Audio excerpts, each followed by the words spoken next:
10 tuyul itu mulai berhamburan, ada yang menetap di hutan, di sungai, dan bahkan di kawasan candi.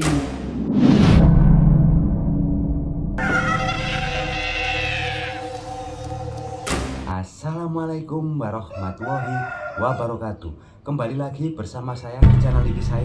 Apa kabar semuanya? Mudah-mudahan kalian dalam keadaan sehat walafiat. Itulah doa saya setiap hari buat semua teman-teman. Seperti biasa, biar kita kenal tambah deket, silakan absen ya di kolom komentar. Namanya siapa, kotanya di mana, dengan seperti itu kita jadi akrab, ya kan?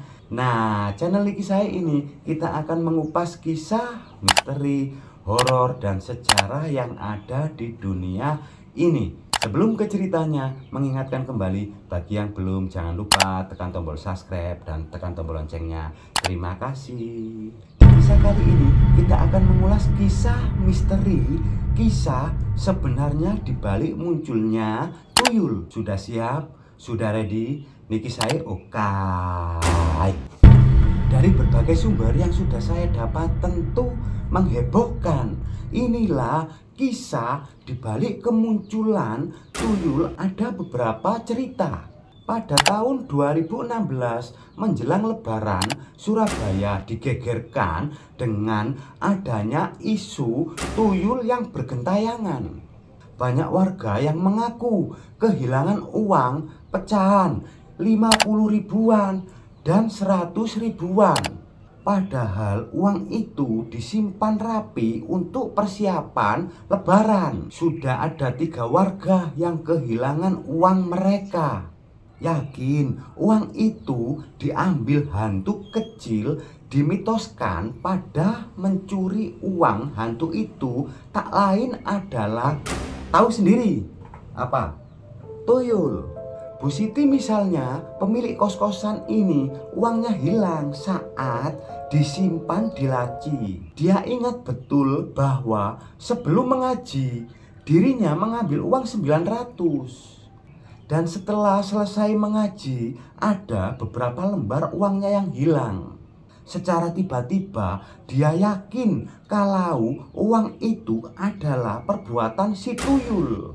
Karena tidak mungkin ada orang asing yang masuk ke dalam kamarnya. Dalam waktu yang sangat singkat, selain Bu Siti, ada juga Pak Rofi. Dia adalah seorang wira swasta yang mengaku sudah kehilangan uang pecahan 100 ribu sebanyak 7 kali.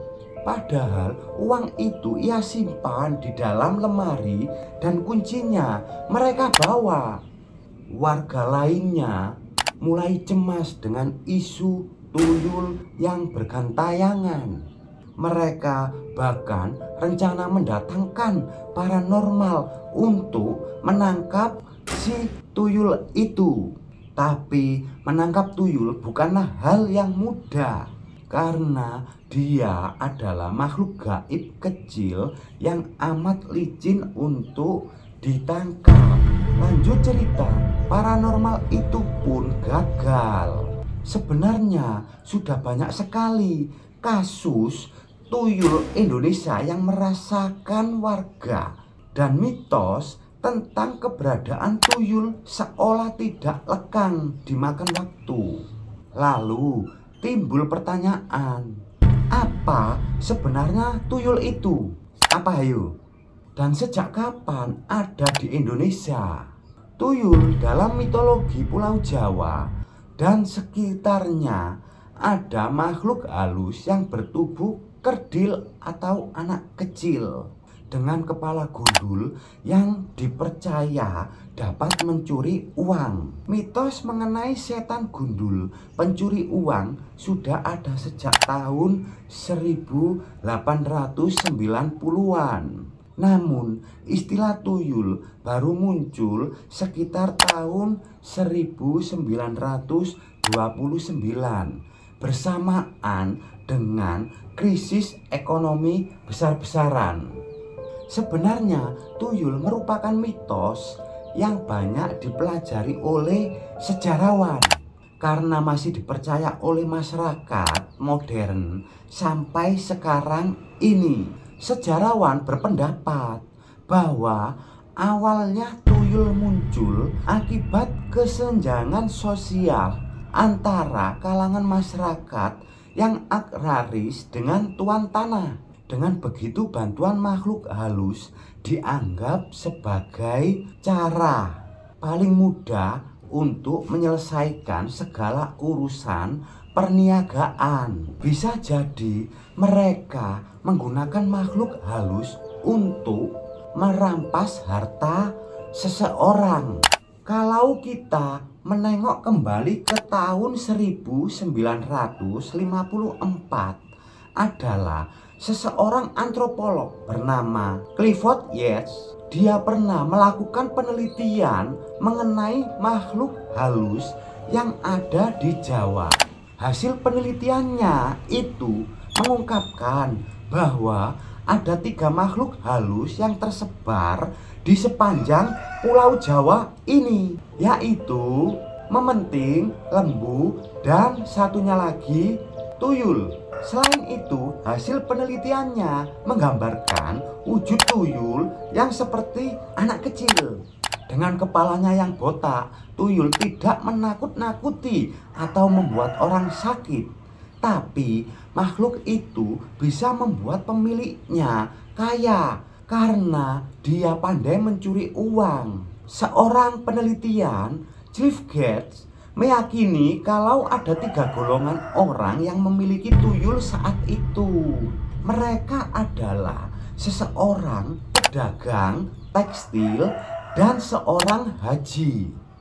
Mereka mendapatkan tuyul-tuyul itu setelah mengunjungi sisa-sisa candi Hindu, Borobudur, bahkan sampai ke makam-makam. Walaupun tuyul bisa mendatangkan kekayaan, tapi ada tumbal yang harus diberikan oleh si pemiliknya.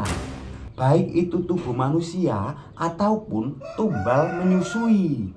Sampai si wanita meninggal karena darahnya habis disedot oleh tuyul tersebut. Sudah siap? Sudah ready? Niki saya Oka.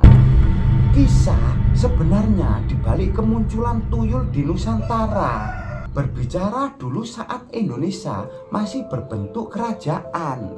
Ada sepasang kekasih yang sudah 10 tahun menikah tapi tak kunjung diberikan anak. Untuk menjaga privasi, mereka kita kasih nama Pandu dan Palupi. Nama ini sudah kita samarkan, begitu kan? Sudah lama sekali Pandu menginginkan keturunan, tapi istrinya itu tak kunjung hamil.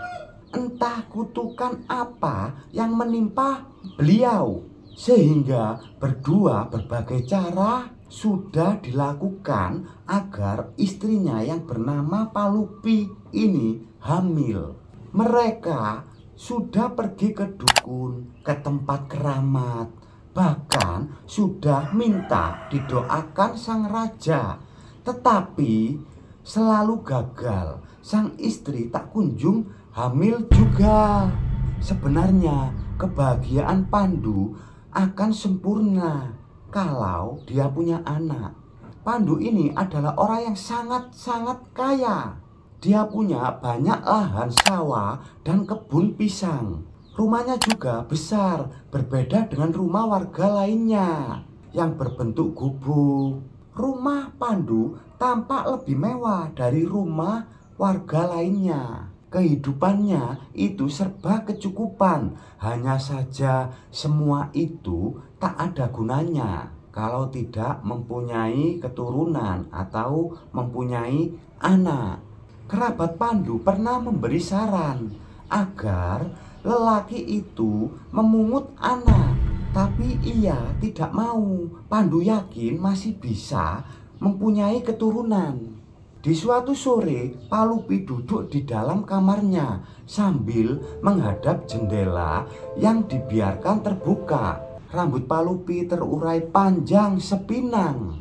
Dia mengenakan kain batik sedadah khas wanita zaman kerajaan. Selain itu, ia juga mengenakan anting emas yang ukurannya cukup besar dari berkilauan. Palupi melantunkan kidung dalam bahasa Jawa kuno, dan isi kidung itu berisikan doa-doa agar dewa segera memberikannya keturunan. Dan tak lama kemudian Palupi ini terkejut karena tiba-tiba saja ada seseorang kakek-kakek yang melintas di depan jendela kamarnya. Segera Palupi bangkit dan melongokkan kepalanya keluar jendela itu. Tapi anehnya, kakek itu malah menghilang entah kemana. Buru-buru Palupi menutup jendelanya. Dia khawatir kalau yang lewat barusan adalah Dedemit. Dan malamnya Palupi menceritakan kejadian tadi sore kepada suaminya. Akan tetapi suaminya Pak Pandu ini tidak menanggapinya dengan serius, karena bisa jadi yang lewat itu adalah warga desa. Sementara itu Palupi yakin kalau yang lewat tadi sore adalah Dedemit, karena tidak mungkin lelaki tua itu bisa menghilang dengan sangat cepat. Dan di hari berikutnya Palupi kembali duduk di depan jendela kamarnya sambil menyisir rambut dan melantunkan kidung. Lalu tanpa diduga-duga lelaki tua itu muncul kembali. Dia berjalan perlahan melintas jendela kamarnya Palupi. Ingat ya, Palupi ini istrinya Pak Pandu, biar tidak gagal paham. Lanjut ke cerita. Dengan cepat Palupi melengokkan kepalanya keluar jendela. Kali ini ia dapat melihat dengan jelas si kakek tua tersebut. Ia masih berdiri di samping jendela kamarnya Palupi. Dan dengan ragu-ragu Palupi menyapa kakek itu. Kakek ini siapa? Kenapa kakek selalu melintas di depan jendela kamarku? Tanya Palupi. Si kakek membalikkan badan. Dia tersenyum pada Palupi. Wajahnya ia penuh dengan keriput. Rambutnya juga beruban. Dia mengenakan baju hitam yang lusuh, juga celananya hitam. Selama kau masih bersama Pandu, kau tidak akan pernah punya anak sampai kapanpun, ucap kakek misteri itu. Kenapa, kek? Apa Pandu mandul? Tanya Palupi. Tidak, dia tidak mandul. Dia hanya terkena kutukan. Kau harus tahu, dulu sebelum menikahimu, dia pernah mengencingi sarang demit yang ada di hutan Jurikolot. Para demit di sana marah dan mengutuk suamimu. Jadi dia tidak akan pernah punya anak. Dia sedih mendengar kabar dari si kakek misterius itu. Tak lama kemudian, si kakek misterius itu hilang entah kemana. Malam pun tiba. Palupi berlahan mendekati suaminya yang sedang sibuk merawat wayang kulit di beranda rumahnya. Walaupun Pandu bukan seorang dalang, tetapi dia gemar sekali mengoleksi wayang kulit. Kemudian Palupi duduk di samping suaminya. Dia harus memilih kata-kata yang sopan agar suaminya ini tidak marah. Mas Palupi, saya mau tanya. Ia pun membuka pembicaraan. Apa? Timpal Pandu dengan nada datar sambil terus mengelap wayang kulitnya. Apa dulu Mas pernah mengencingi sarang demit? Tanya Palupi. Pandu kaget mendengar pertanyaan istrinya itu.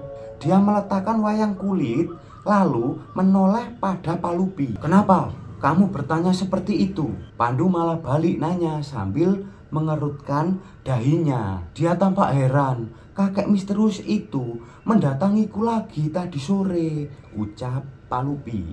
Dan dia bilang, kita tidak akan pernah punya anak karena dulu Mas Pandu pernah mengencingi sarang demit sehingga membuat penghuninya marah.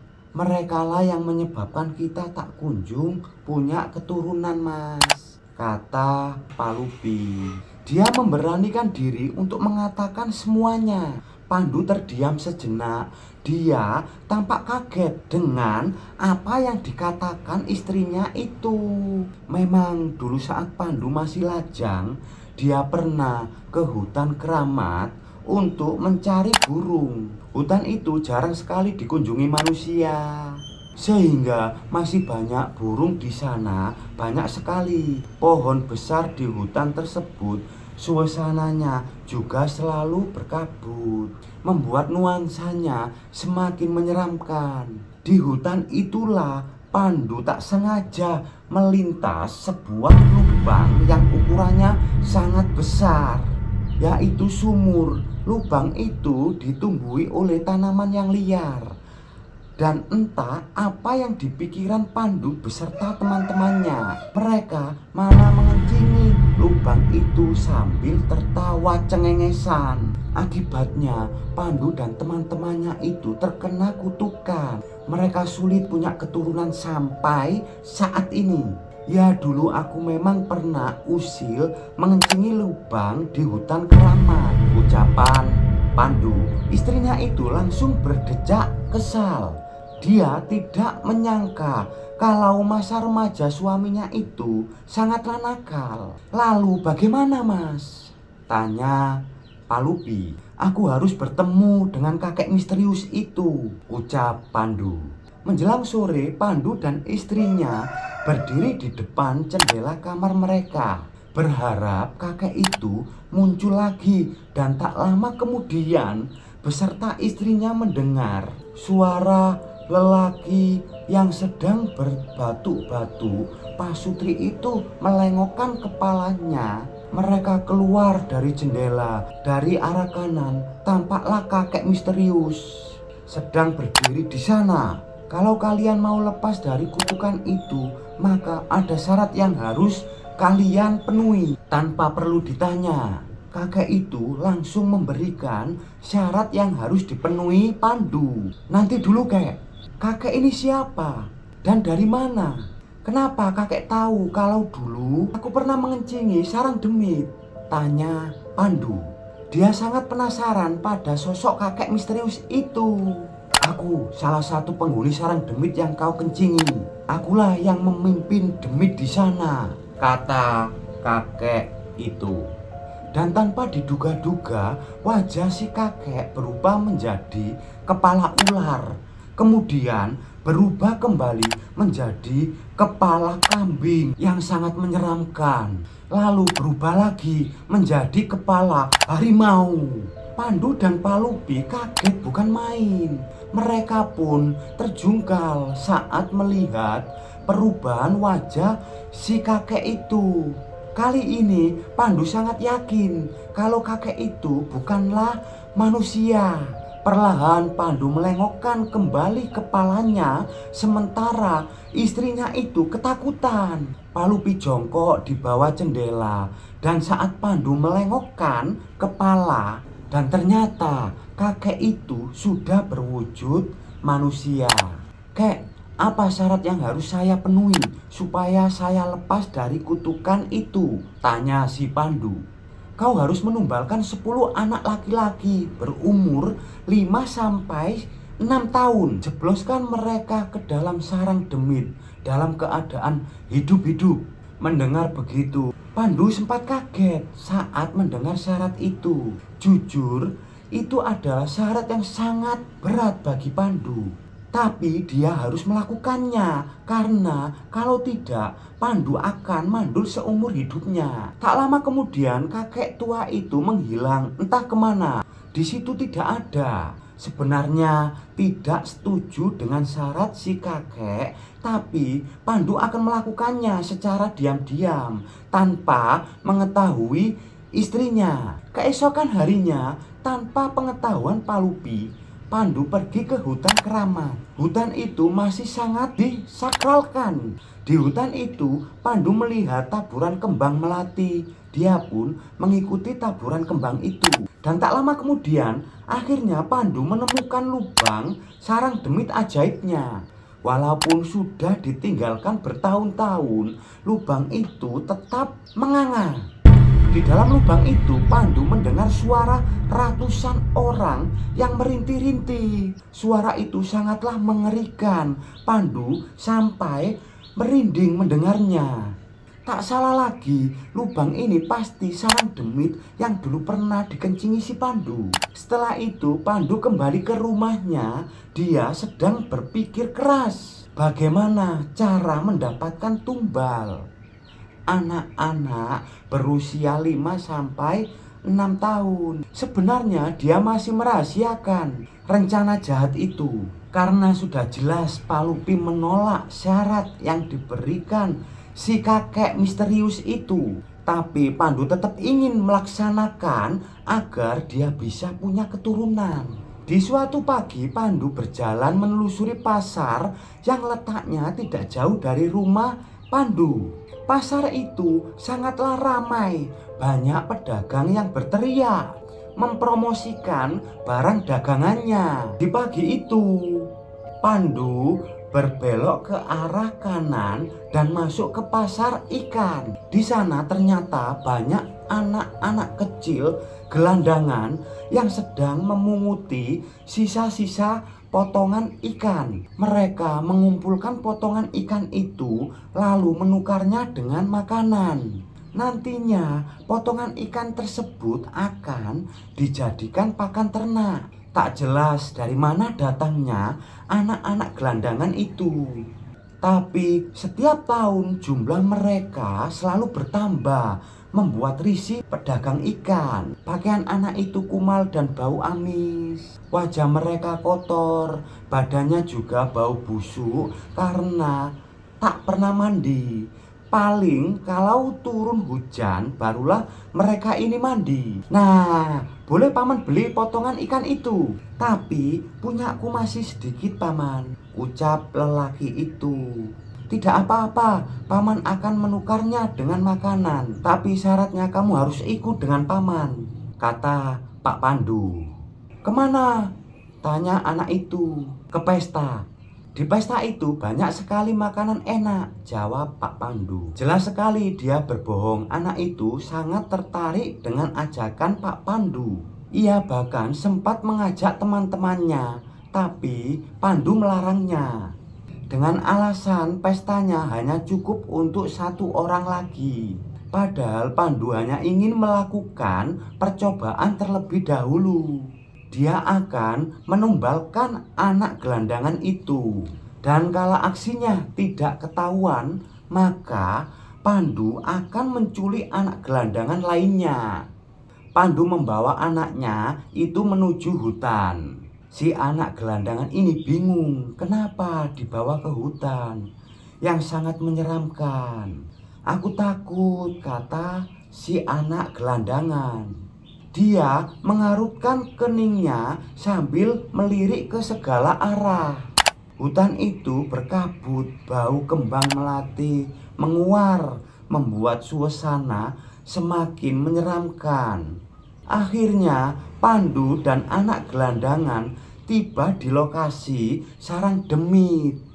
Lalu terdengarlah suara rintian dari dalam lubang yang menyerupai sumur. Si anak gelandangan memegangi lengan Pak Pandu. Dia bahkan menangis ketakutan. Saat mendengar rintian aneh itu, Pandu menelan ludahnya sendiri. Keringat membasahi dahinya. Dia melirik anak gelandangan yang sedang memegangi lengannya.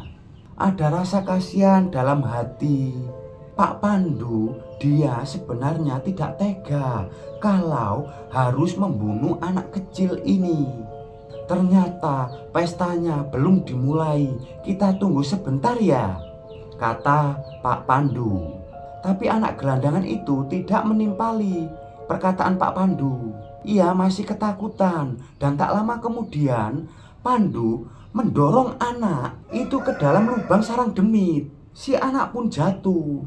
Dia berteriak dengan sangat kencang.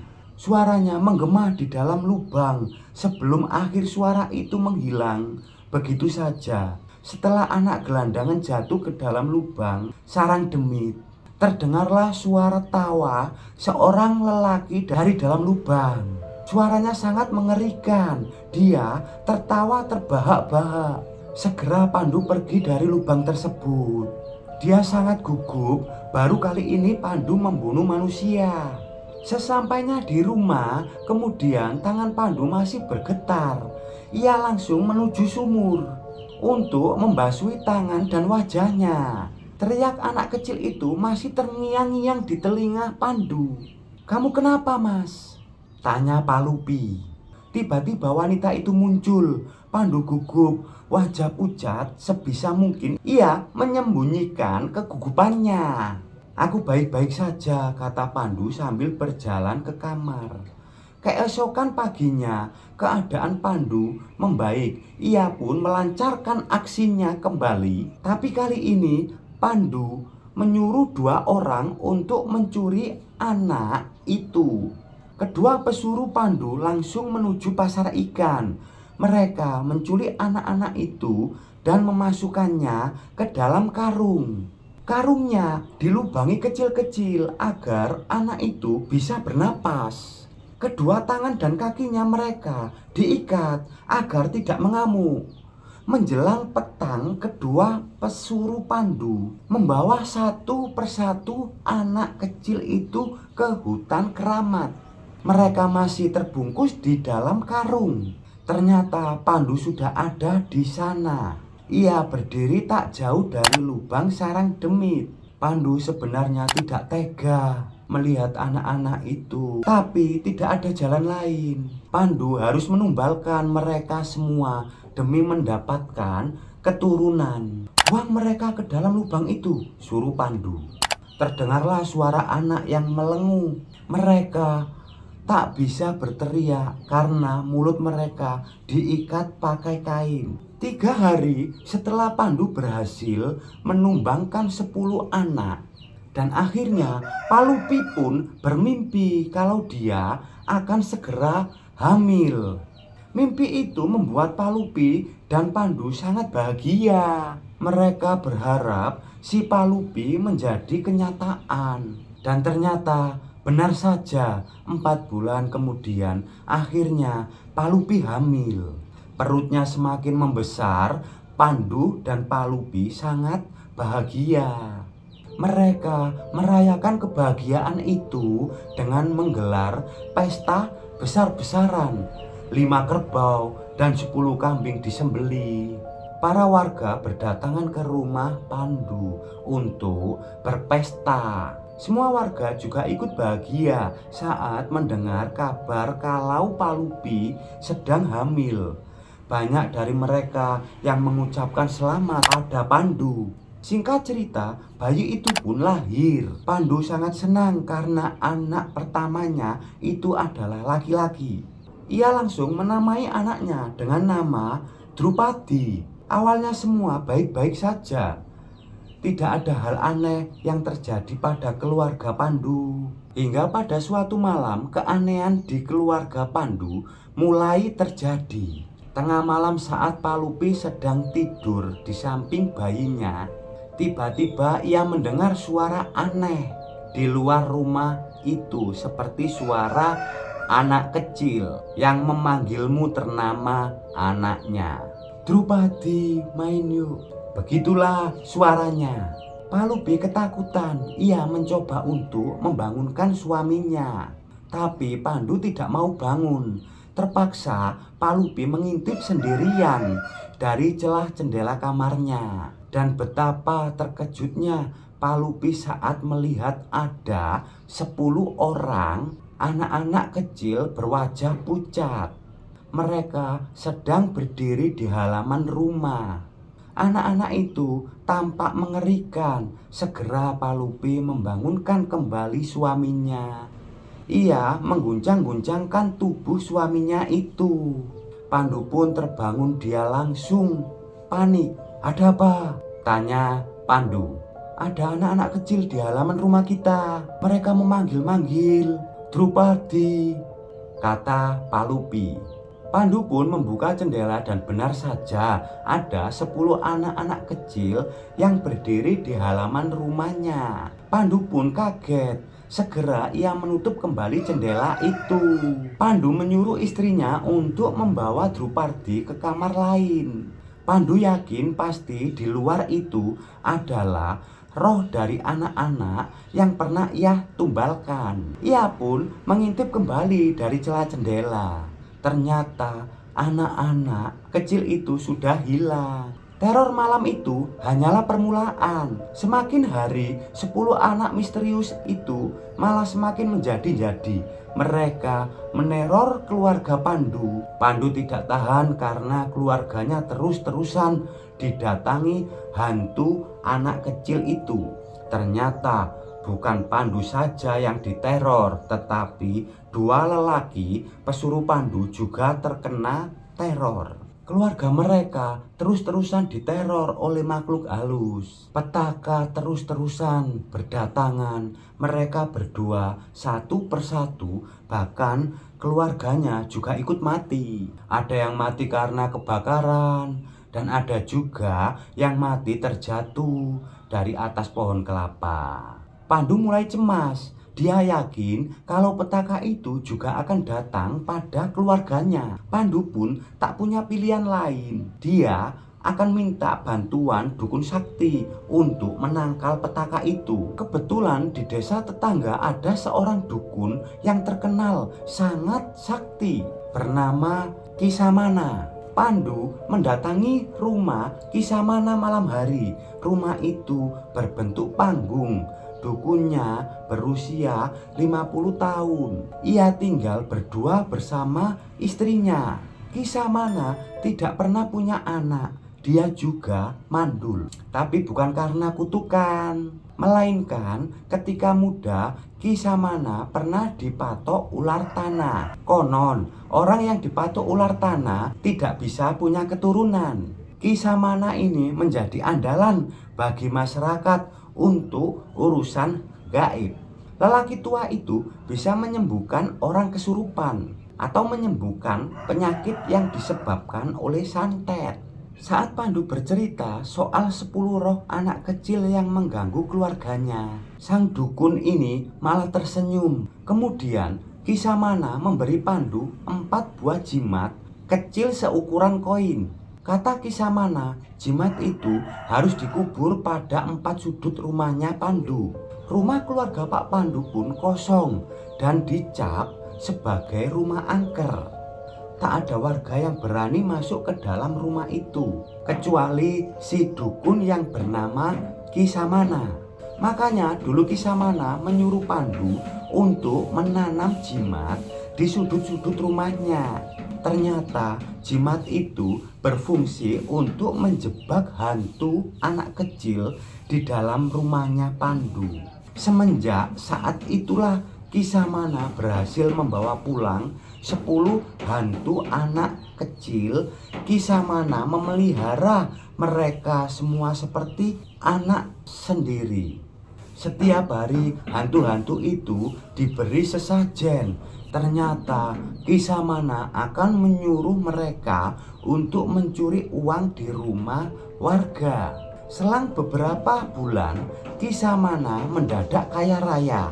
Dia hidup bergelimangan harta, tapi untungnya tak ada satu orang pun yang tahu kalau Kisamana ini memelihara makhluk gaib yang sekarang disebut tuyul. Beberapa tahun kemudian, setelah Kisamana dan istrinya meninggal dunia, 10 tuyul itu mulai berhamburan. Ada yang menetap di hutan, di sungai, dan bahkan di kawasan candi. Cukup sekian, terima kasih.